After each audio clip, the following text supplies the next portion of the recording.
अनुराग भारी आवाज में खुद से कहता है, ये क्या बड़बड़ा रहा है तू? किसे बता रहा है कि कामेश्वरी यक्षिणी कहां पर है? असली अनुराग चुप ही रहता है। वो भक्षानर से कुछ नहीं कहता है। भक्षानर का अंश अनुराग पर दबाव बनाते हुए फिर पूछ पड़ता है, तू चुप क्यों है? बोल, कौन है यहाँ पर? किसे बता रहा था तू कि यक्षिणी कहां पर है? अनुराग अपनी आवाज में खुद से कहता है, यहाँ पर तेरे और मेरे सिवा और कौन है भक्षानर? मैं तुझे ही बता रहा था वो बात। अनुराग भारी आवाज में खुद से पूछता है, मुझे बता रहा था पर क्यों? अनुराग अपनी आवाज में कहता है, वो आज पूर्णिमा है ना, तो मुझे लगा कि तू चित्रा को ढूंढने के चक्कर में यक्षिणी के लिए शिकार लाना ना भूल जाए, इसलिए तुझे याद दिलवा रहा था। अनुराग गुस्से के साथ भारी आवाज में कहता है, तुझे मुझे कुछ भी याद दिलवाने की कोई जरूरत नहीं है। मैं कुछ भी नहीं भूलता हूँ, और अपने दुश्मनों को तो कभी नहीं। असली अनुराग चुप ही रहता है, पलटकर कुछ नहीं कहता है। ग्रेवयार्ड कोठी के अंदर सन्नाटा छाया रहता है। जब अनुराग का कुछ जवाब नहीं आता है तो वो भक्षानर अपनी आवाज में बोल पड़ता है, लगता है वापस से कमजोर पड़ गई इस अनुराग की आत्मा, इसलिए अपने आप चुप हो गया। अब मुझे भी चित्रा को ढूंढने के लिए जल्दी निकलना होगा। वापस आकर यक्षिणी के लिए शिकार का इंतजाम भी करना है। इतना कहकर अनुराग हड़बड़ाहट के साथ अपने कदम आगे बढ़ाने लग जाता है। अभी अनुराग दरवाजे के पास पहुंचा ही था कि उसका पैर फिसल जाता है और वो धड़ाम से गिर जाता है। अनुराग के राइट पैर में हद से ज्यादा दर्द होने लग जाता है। वो दर्द से कराहने लग जाता है। जब अनुराग अपने राइट पैर की पैंट को ऊपर तक खिसकाता है तो देखता है कि उसके घुटने से खून निकलने लग गया था। वो इतनी तेज फिसल गया था। वो पुरानी चोट जो पंचिम गांव जाने के बाद उसके राइट पैर में लगी थी, वो वापस से ताजा हो गई थी। अनुराग खुद से भारी आवाज में कहता है, इस चोट को अभी लगना था क्या? ये इंसानी जीवन भी ना, मन तो करता है इस अनुराग को मार दूं और पूरी तरह इसके शरीर पर अपना वश कर लूं, पर क्या करूं, अभी ये मेरे और भी बहुत काम आने वाला है। मैं इसे इस तरह नहीं मार सकता, पर वक्त आने पर एक दिन मैं इसका अंत जरूर करूंगा। इतना कहकर अनुराग वापस से खड़ा होता है और लंगड़ाते हुए ग्रेवयार्ड कोठी से बाहर निकलने लग जाता है। अनुराग पुलिस स्टेशन जाता है और उसे वहां पर चार्ली मिलता है, जिसके पास वो चित्रा की गुमशुदगी की रिपोर्ट लिखवाता है। वापस आते वक्त उसे बस स्टैंड के पास प्रशांत की पत्नी पाउली और बेटी बिंदु मिलती है। भक्षानर का अंश जानता था कि उसे अनुराग का उपयोग कब करना है, इसलिए चार्ली से बात करते वक्त और पाउली से मिलते वक्त वो उसकी आत्मा को जगा दिया करता था, और उस वक्त अनुराग ही उन सब से बातें किया करता था। सब कुछ वैसा ही होता है जैसा युग ने उस कहानी में पढ़ा था जो उसने अनुराग के पेन से लिखी थी। कुछ ही देर में अनुराग वापस से ग्रेवयार्ड कोठी पहुंच जाता है। अनुराग खुद से बातें करते हुए भारी आवाज में कहता है, अच्छा हुआ मुझे बस स्टैंड के पास वो सरपंच रतनपाली मिल गया था। अब वो चित्रा की ऐसी बदनामी करेगा कि मजा आ जाएगा। ये इंसान भी ना अजीब होते हैं, इन्हें एक दूसरे को नीचा दिखाने में बड़ा मजा आता है। अब वो सारे गांव में अफवाह फैला देगा कि चित्रा किसी के साथ भाग गई है। मन तो कर रहा था मैं उसी वक्त उसे बता दूं कि चित्रा जिसके साथ भागी है वो कोई और नहीं बल्कि प्रशांत है, पर इस अनुराग के कारण मैं कुछ बोल ही नहीं पाया, इस डर से कि कहीं उसे शक न हो जाए कि मैं अनुराग नहीं कोई और हूं। अनुराग कुछ और सोचते हुए भारी आवाज में कहता है, पर जो भी हो, पाउली के मिलने से मैं इतना तो समझ ही गया हूं कि मेरा शक सही था। ये सब उस चित्रा और उस प्रशांत की मिली भगत है। उन दोनों ने मेरे साथ ये चाल चली है, पर मैं उन्हें इनकी इस चाल में कामयाब बिल्कुल नहीं होने दूंगा। ढूंढ निकालूंगा उन दोनों को और फिर उन्हें ऐसी सजा दूंगा कि उनकी 7 पुश्ते तक उस सजा को भुगतेंगी। इतना कहकर अनुराग अपनी जेब में हाथ डालने लग जाता है। अनुराग अपनी जेब से कुछ और नहीं बल्कि डायन समुदाय का हरा हीरा निकालता है। अनुराग उस हीरे को देखते हुए खुद से भारी आवाज में कहता है, पहले मैं इस हीरे को सुरक्षित जगह पर रख देता हूँ। उस चित्रा के डर से इसे मैं अपने साथ ही ले गया था। मुझे डर था कि कहीं वो इसे मुझसे चुरा न ले। खैर, अगर वो इसे मुझसे चुरा भी लेती तो वो जानती थी कि मैं युग को छोड़ता नहीं, उसी वक्त बिसाहा तोड़कर उसे मार देता।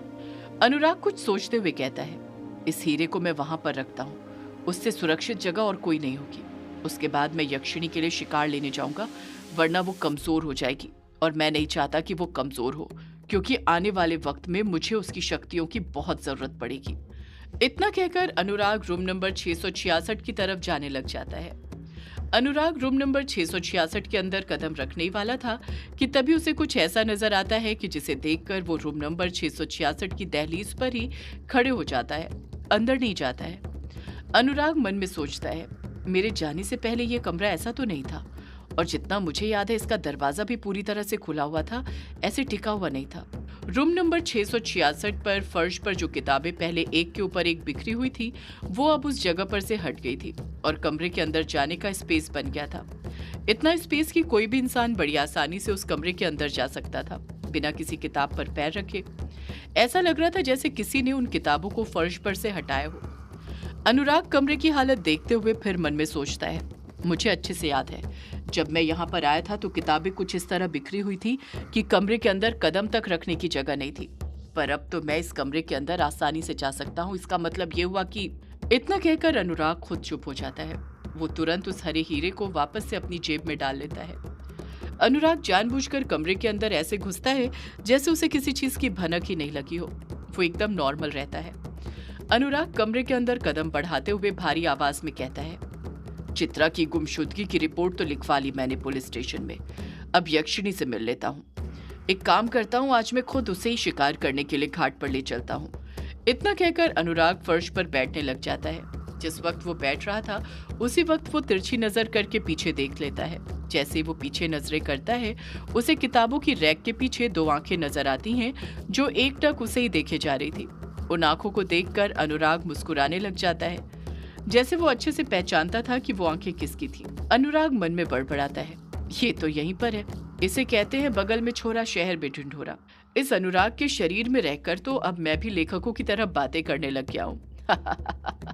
अनुराग के शरीर के अंदर समाये भक्षानिर का अंश समझ गया था कि जाते वक्त अनुराग ने जो बात उससे बेवजह कही थी वो किसके लिए थी, किसके लिए अनुराग ने चालाकी के साथ संदेश छोड़ा था। अनुराग फर्श पर पालथी मारकर बैठ जाता है। रैक के पीछे अनुराग को जो आंखें नजर आई थीं वो किसी और की नहीं बल्कि प्रशांत की थी। रैक के पीछे प्रशांत ही छुपा हुआ था जो काफी डरा हुआ था। उसके अंदर इतना ज्यादा डर समाया हुआ था कि उस डर से वो पसीने से लथपथ हो गया था। उसके माथे पर बड़ी बड़ी पसीने की बूंदें थीं और कपड़े पूरे पसीने से भीगे हुए थे। हॉल के अंदर जो आहट पहले अनुराग को सुनाई दी थी वो भी किसी और की नहीं, प्रशांत की ही थी, जो सोफे के पीछे छुपा हुआ था, जिस कारण वो अनुराग को नजर नहीं आया था। प्रशांत मन में सोचने लग जाता है, अनुराग के कहने पर मैंने इस पूरे कमरे में यक्षिणी को ढूंढ लिया, पर वो यक्षिणी मुझे कहीं पर भी नहीं मिली। पता नहीं इस रूम नंबर 666 के अंदर अदृश्य कमरा कहाँ पर है। मुझे तो यहाँ पर कोई भी अदृश्य कमरा नजर नहीं आ रहा है। अनुराग भारी आवाज में मंत्र बड़बड़ाने लग जाता है। जैसे ही अनुराग मंत्र पढ़ना शुरू करता है, फर्श पर जितनी भी किताबें यहाँ वहाँ बिखरी पड़ी हुई थी वो सारी किताबें राइट साइड में चली जाती हैं। वहाँ पर किताबों का ढेर बन जाता है। फर्श पूरी तरह खाली हो जाता है। अनुराग मंत्र पढ़ना जारी रखता है और देखते ही देखते फर्श पर ट्रायंगल के अंदर आंख का निशान अपने आप बनने लग जाता है। प्रशांत मन में सोचने लग जाता है, ये क्या हो रहा है? आखिर ये भक्षानिर कर क्या रहा है? फर्श पर जो आंख का निशान बना हुआ था उसके अंदर की काली पुतली घूमने लग जाती है, जो कि आहट थी कि अदृश्य कमरे का द्वार खुल चुका है। अनुराग उसी वक्त अपनी जगह पर खड़े होता है और उस पुतली के अंदर कूद जाता है। जब प्रशांत अनुराग को उस पुतली के अंदर घुसते हुए देखता है तो एक पल के लिए तो उसकी आंखें खुली की खुली रह जाती हैं। प्रशांत खुद से बड़बड़ाने लग जाता है, ये भक्षानिर कहाँ पर चले गया? कहीं यही तो वो अदृश्य कमरे में जाने का रास्ता नहीं जिसके बारे में जाने से पहले अनुराग मुझे बता कर गया था। प्रशांत घूमती हुई पुतली को ही दूर से देखते रहता है और उसे देखते हुए डर के साथ कहता है, क्या करूं? इस भक्षानिर के पीछे मैं जाऊं कि नहीं जाऊं? पर मैं यहाँ पर रुका तो यक्षिणी को ढूंढने के लिए था ना, उसे कैद से आजाद कराने के लिए। मुझे तो ऐसा लगता है जैसे इस अदृश्य कमरे तक जाने का रास्ता भी उसी मंत्र से खुलता है जो अभी भक्षानिर ने पढ़ा था। मुझे नहीं लगता है कि उस मंत्र के बिना ये रास्ता खुलेगा भी। प्रशांत सोचने लग जाता है कि वो क्या करे, अनुराग के पीछे जाए कि नहीं। इस बारे में बहुत सोचने के बाद वो फैसला ले ही लेता है। प्रशांत बड़ी बहादुरी के साथ कहता है, अब जो होगा वो देखा जाएगा, बस एक बार मुझे यक्षिणी दिख जाए फिर मैं उसे आजाद कर दूंगा और फिर इस भक्षानिर का खेल हमेशा हमेशा के लिए खत्म हो जाएगा। चित्रा भाभी भी अपनी जिंदगी अच्छे से जी पाएगी। हो सकता है कि लेखक बाबू के रूप में मैंने जिस दोस्त को पाया था वो दोस्त भी मुझे वापस मिल जाए। इसी उम्मीद के साथ प्रशांत आहिस्ते आहिस्ते अपने कदम आगे बढ़ाता है और फर्श पर बनी आंख की पुतली के अंदर कूद जाता है। इस तरफ जब अनुराग अदृश्य कमरे के अंदर पहुंचता है तो कुछ कदम आगे बढ़ाने के बाद अंधेरे में रुक जाता है, जैसे वो किसी के आने का इंतजार कर रहा हो। वहां पर इतना ज्यादा अंधेरा था कि अनुराग का शरीर तक नजर नहीं आ रहा था। नजर आ रही थी तो बस अंधेरे में चमकती उसकी दो पीली आंखें। अनुराग भक्षानिर की आवाज में मन में सोचने लग जाता है, वो प्रशांत आएगा कि नहीं आएगा, कहीं उसे पता तो नहीं चल गया कि मैंने उसे देख लिया है। अनुराग इस बारे में सोच ही रहा था कि तभी उसे किसी के नीचे कूदने की आवाज सुनाई देती है। उस आवाज के साथ ही अनुराग को कदमों की आहट सुनाई देने लग जाती है जो उसकी तरफ ही आ रही थी। वो आहट किसी और के कदमों की नहीं बल्कि प्रशांत की थी। उस आहट को सुनकर अनुराग मन ही मन खुश होने लग जाता है और अपने कदम आगे बढ़ाने लग जाता है। अनुराग अदृश्य कमरे में पहुंचता है और मशाल जला देता है जिससे उजाला होने लग जाता है। जैसे ही उजाला होता है एक बड़ी सी रैक नजर आती है जिसमें 64 खाने थे। उस रैक के खानों में अलग अलग शक्ति से बनाई गई कांच की बोतलें रखी हुई थी।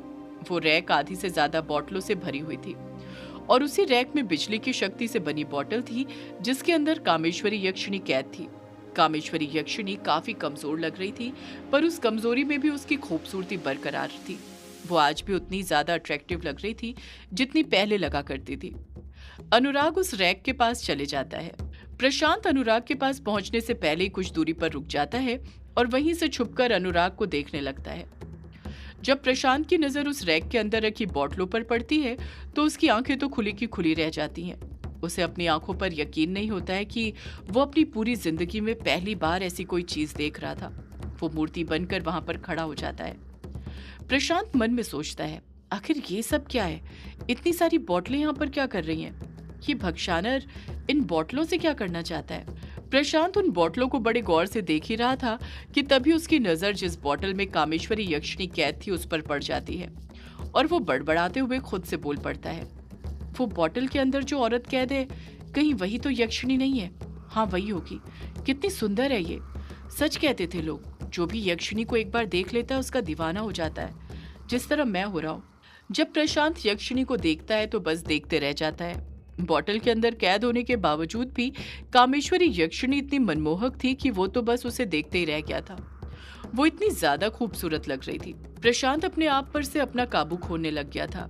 एक पल के लिए तो उसके अंदर का सारा डर खत्म हो गया था, पर जैसे ही उसकी नजर वापस अनुराग पर पड़ती है वो अपनी इंद्रियों पर वापस काबू पाने लग जाता है। उसके अंदर का डर वापस से जागने लग जाता है। अनुराग उस बोतल को अपने हाथ में उठा लेता है जिसके अंदर कामेश्वरी यक्षिणी कैद थी। अनुराग उस बोतल को ठीक अपने चेहरे के सामने लाता है ताकि वो कामेश्वरी यक्षिणी को और कामेश्वरी यक्षिणी उसे अच्छे से देख सके। दोनों एक दूसरे से नजरें मिलाकर बात कर सके।